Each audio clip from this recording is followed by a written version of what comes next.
Hello friends, ओम प्रयास study classes में आप सभी का स्वागत है।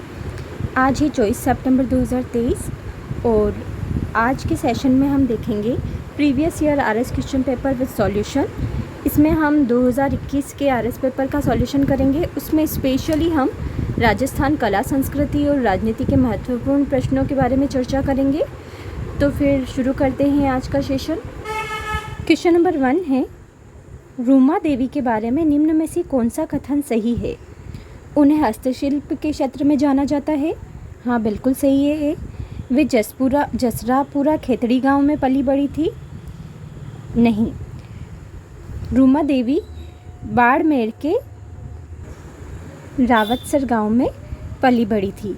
तो दोस्तों आंसर इसका 2 सही होगा, क्योंकि इन्होंने जसरापुरा खेतड़ी गांव लिखा है और ये गलत है। रूमा देवी बाड़मेर से संबंधित है और क्वेश्चन में भी हमें यही पूछा गया है कि रूमा देवी के बारे में कौन सा कथन सही नहीं है। तथा तीसरा, उन्हें राष्ट्रपति द्वारा 2018 में नारी शक्ति पुरस्कार से सम्मानित किया गया है। बिल्कुल सही है। और उन्होंने हज़ारों महिलाओं को रोज़गार बढ़ावा देने में अहम भागीदारी निभाई है। ये भी सही है। नेक्स्ट हमारे क्वेश्चन नंबर 2 है, बखना जी, संत दास जी, जगन्नाथ दास जी और माधो दास जी नामक संतों का संबंध निम्नलिखित में से किस संप्रदाय के साथ था? तो दोस्तों इसका आंसर होगा ए, दादू पंथ के साथ में। क्वेश्चन नंबर 3 है, सूची 1 एवं सूची 2 को सुमेलित कीजिए तथा नीचे दिए गए कूट में से सही उत्तर चुनिए। तो इसमें फर्स्ट में त्यौहार दिए गए हैं तथा सेकंड लिस्ट में उत्सव और तिथि माह दिए गए हैं। तो आप सभी जानते हैं बूंदी की कजली तीज भाद्रपद कृष्ण तृतीया को मनाई जाती है। होली फाल्गुन पूर्णिमा को मनाई जाती है। पर्युषण पर्व भाद्रपद माह में मनाए जाते हैं तथा गणगौर चैत्र माह शुक्ल पक्ष की तृतीया को मनाई जाती है। तो दोस्तों ये सभी कूट हमारे मैच हो रहे हैं ऑप्शन ए में। इसका आंसर ए होगा। क्वेश्चन नंबर 4 है, निम्नलिखित में से कौन कौन से सिद्धांत जैन धर्म से संबंधित है? तो दोस्तों इसका आंसर ए होगा। अनेकांतवाद तथा स्यादवाद दोनों ही जैन धर्म से संबंधित है। क्वेश्चन नंबर 5 है, राजस्थान के रीति रिवाजों में आणो क्या है? तो दोस्तों इसका आंसर होगा 3, विवाह के पश्चात दुल्हन को दूसरी बार ससुराल भेजना। क्वेश्चन नंबर 6 है, सूची 1 एवं सूची 2 को सुमेलित कीजिए तथा नीचे दिए गए कूट में से सही उत्तर चुनिए। तो दोस्तों ऑप्शन है हावड़ा षड्यंत्र केस, यह इससे रिलेटेड है।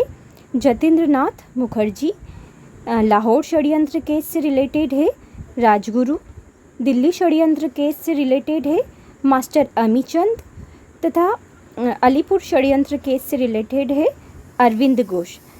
और ये सारे ऑप्शंस हमारे देखे जा रहे हैं ऑप्शन नंबर 3 में। तो आंसर होगा इसका 3। क्वेश्चन नंबर 7 है, विधवा पुनर्विवाह को प्रोत्साहित करने के उद्देश्य से 1871 ईस्वी में राजमुंद्री सोशल रिफॉर्म एसोसिएशन स्थापित किया गया था।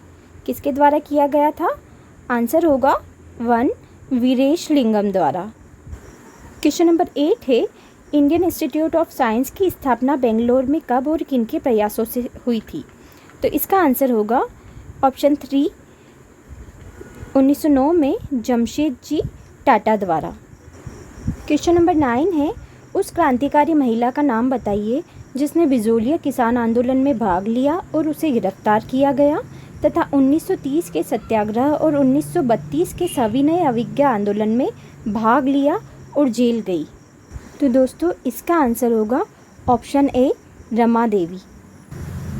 क्वेश्चन नंबर 10 है, सूची 1 एवं सूची 2 को सुमेलित कीजिए तथा नीचे दिए गए कूट में से सही उत्तर चुनिए। सूची फर्स्ट में इन्होंने तीर्थंकर दिए हैं तथा सूची सेकंड में उनके संज्ञान दिए हैं। तो दोस्तों पार्श्वनाथ जी का सर्प है, आदिनाथ जी का वृषभ है, महावीर स्वामी का सिंह है तथा लास्ट शांतिनाथ जी का हिरण है। और ये सारे ऑप्शंस हमारे आंसर 4 में मैच हो रहे हैं। क्वेश्चन 11 है, जोधपुर नरेश मानसिंह की रानी भटियाणी प्रताप कुंवरी ने अपने द्वारा बनाए गए मंदिर को पुनः अन्यत्र बनवाया क्योंकि पहले वाला मंदिर जमीन में धंस गया था और उसने उसकी प्राण प्रतिष्ठा 1857 में करवाई। उस मंदिर का क्या नाम है? तो दोस्तों उस मंदिर का नाम है तीजा मांझी का मंदिर। ऑप्शन 4 इसका सही आंसर है। क्वेश्चन नंबर 12 है, मौर्यकालीन मूर्तियों में मणिभद्र यक्ष नाम से अंकित मूर्ति किस स्थान से प्राप्त हुई है? तो दोस्तों इसका आंसर है ऑप्शन 4 परखम स्थान से प्राप्त हुई है। क्वेश्चन नंबर 13 है, भारत छोड़ो आंदोलन के दौरान कनकतला बरुआ नामक एक कन्या ने जनता का एक जुलूस निकाला और पुलिस की परवाह न करते हुए थाने में घुसने के प्रयास में गोली खाई। यह घटना किस स्थान की है? तो दोस्तों इसका आंसर होगा ऑप्शन 4 गोहपुर की। क्वेश्चन नंबर 14 है, निम्नलिखित में से कौन सा एक युग्म सही सुमेलित नहीं है? इसमें एक और तो पुस्तकें दी गई है और उनके सामने उनके लेखक दिए हुए हैं। तो इसमें ऑप्शन ए है नहतरंग, सवाई प्रताप सिंह। तो दोस्तों इसमें ऑप्शन ए गलत है और यही पूछ रहा है कि कौन सा नहीं है। तो नहतरंग का जो लेखक है वो राव बुद्ध सिंह है। ऑप्शन बी है नागदमन, इनके हैं सायाजी जूला। सी है रणमल छंद, इनके हैं श्रीधर व्यास। तथा डी है भाषाभूषण, इनके हैं महाराजा जसवंत सिंह। ये सारे ऑप्शन सही है और जो नहीं मैच हो रहा है वो है हमारा ऑप्शन ए। तो इस दोस्तों आंसर होगा 1। क्वेश्चन नंबर 15 है, सूची 1 एवं सूची 2 को सुमेलित कीजिए तथा नीचे दिए गए कूट में से सही उत्तर का चयन कीजिए। तो सूची 1 में है ऑप्शन ए है ब्रीही बोलते हैं चावल को। सेकंड बी ऑप्शन है मुदक बोलते हैं मूंग को। सी ऑप्शन है यव बोलते हैं जौ को। तथा डी ऑप्शन है इक्षु बोलते हैं गन्ना को। और ये सारे ऑप्शंस हमारे मैच हो रहे आंसर 4 में। क्वेश्चन नंबर 16 है, बयाना दुर्ग स्थित वरिक विष्णुवर्धन विजय स्तंभ किस काल का माना जाता है?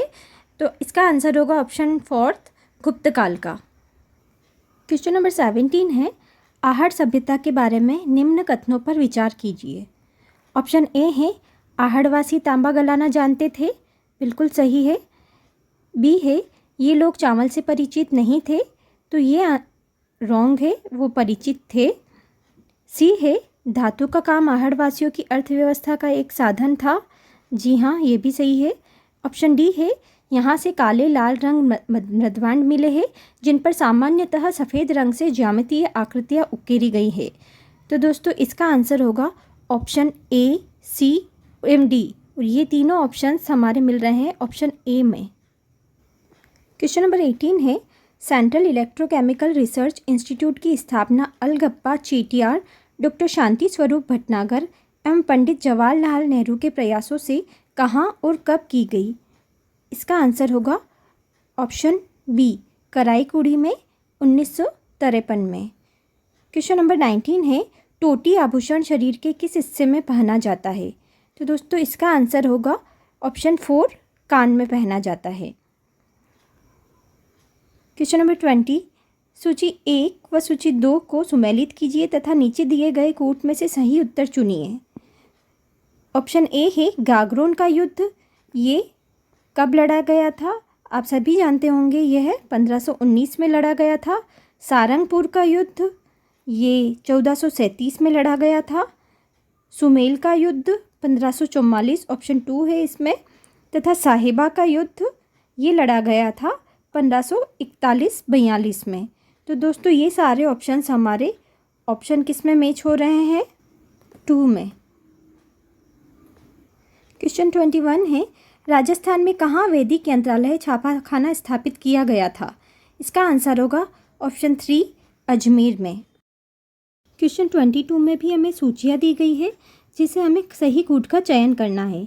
फर्स्ट सूची में लोकवाद्य यंत्र दिए हुए हैं तथा सेकंड में उसी के प्रख्यात कलाकार दिए हुए हैं। तो दोस्तों इसमें ऑप्शन ए है भपंग के हैं जहूर खा। इसमें 2 ऑप्शन भपंग का है। बी है नड़ के हैं कर्णा भील।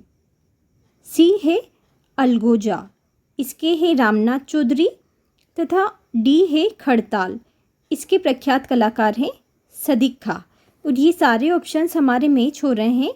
आंसर 1, इसका कूट सही कूट होगा 1। क्वेश्चन नंबर 23 है, निम्न कथनों पर विचार कीजिए और दिए गए कूट का प्रयोग करते हुए सही उत्तर का चयन कीजिए। कथन 1 है, विजयनगर के शासक कृष्णदेव राय ने अमुक्तमाल्यद ग्रंथ की रचना की। कथन 2 है, कृष्णदेव राय को आंध्र भोज के नाम से भी जाना जाता है।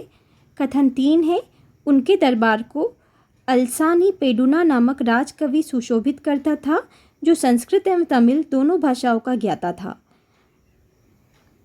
कूट है, कथन 1 सही है, 2 कथन 2 सही है, 3 कथन 1 और दोनों सही है। तो दोस्तों इसका आंसर ऑप्शन 3 होगा, कथन 1 और 2 दोनों सही है। क्वेश्चन नंबर 24 है, राजस्थानी भाषा साहित्य एवं संस्कृति अकादमी कहाँ अवस्थित है? आंसर होगा 1 बीकानेर। क्वेश्चन 25 है, समाचार पत्र मजहरुल सरूर कहाँ से और कब प्रकाशित हुआ है? आंसर होगा 1 भरतपुर से 1849 से। दोस्तों अब हम शुरू करते हैं पॉलिटी के क्वेश्चंस। इनमें है क्वेश्चन नंबर 26 है, भारत के उच्चतम न्यायालय के मुख्य न्यायमूर्ति का सही क्रम है। इसमें आंसर होगा option 4 HL Dattu, TS Thakur, Jagdish Singh Khehar. Question number 27 है, राज्य विधान परिषद के उत्पादन के लिए राज्य विधानसभा द्वारा संविधान के अनुच्छेद 169 के अंतर्गत स्वीकृत संकल्प के बारे में निम्नांकित में से कौन सा कथन सही है? इसका आंसर होगा ऑप्शन 2, केंद्र सरकार पर कोई बाध्यता अधिरोपित नहीं करता है कि वह संसद में विधि निर्माण हेतु कार्यवाही करे। क्वेश्चन नंबर 28 है, राजस्थान विधानसभा के प्रक्रिया तथा कार्य संचालन संबंधी नियमों के अनुसार निम्नांकित में से कौन से विभाग के प्राक्कलन समिति क के नियंत्रणाधीन नहीं है? इसका आंसर होगा ऑप्शन 2 गृह विभाग। क्वेश्चन नंबर 29 है, राजस्थान लोक सेवा आयोग अपने कार्यों का वार्षिक प्रतिवेदन प्रस्तुत करता है, तो किसे प्रस्तुत करता है? ऑप्शन 3 राज्यपाल के समक्ष प्रस्तुत करता है। क्वेश्चन नंबर 30 है, राजस्थान नगर पालिका अधिनियम 2009 के प्रावधानों के अनुसार राज्य सरकार द्वारा नगर परिषद में अधिकतम कितने व्यक्ति नाम निर्दिष्ट किए जा सकते हैं? इसका आंसर होगा ऑप्शन 3 8 व्यक्ति। क्वेश्चन नंबर 31 है, निम्नलिखित में से नागरिक अधिकार पत्र के मूल तत्व में कौन सम्मिलित नहीं है? ऑप्शन ए है विभाग अथवा अभिकरण द्वारा प्रदान की जा रही सेवाओं का विवरण, ये शामिल है। ऑप्शन 2 है सेवाओं का लाभ उठाने के लिए विभिन्न विधियों को प्रचारित करना, ये भी शामिल है। किसी लोक अभिलेख की अपेक्षा करना, ऑप्शन 3 है, ये भी शामिल है। ऑप्शन 4 है अभिकरण के कार्य के निरीक्षण का प्रावधान, ये शामिल नहीं है, तो आंसर होगा ऑप्शन 4। क्वेश्चन नंबर 32 है, राजस्थान प्रशासनिक सेवा अधिकारियों को पहली बार जिला कलेक्टर के रूप में पदस्थापना निम्नांकित में से किस वर्ष की गई थी? आंसर है ऑप्शन 3 2009 में। क्वेश्चन नंबर 33 है, राजस्थान के निम्नांकित मुख्यमंत्रियों में से कौन लोकसभा के सदस्य नहीं रहे हैं? आंसर होगा ऑप्शन 4 A, B और D, हरिदेव जोशी, भैरव सिंह शेखावत और बरकतुल्ला खां, ये तीनों लोकसभा के सदस्य नहीं रहे हैं, सिर्फ टीकाराम पालीवाल ही लोकसभा के सदस्य रहे हैं। क्वेश्चन नंबर 34 है, निम्नांकित में से कौन राजस्थान राज्य मानवाधिकार आयोग के अध्यक्ष पद पर नियुक्ति हेतु अधिकृत है?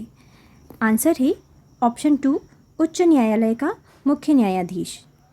क्वेश्चन नंबर 35 है, राजस्थान पंचायती राज अधिनियम 1994 की किस धारा को संशोधित कर ग्राम सेवक के स्थान पर ग्राम विकास अधिकारी अभिव्यक्ति को प्रतिस्थापित किया गया है? आंसर है ऑप्शन 2 89।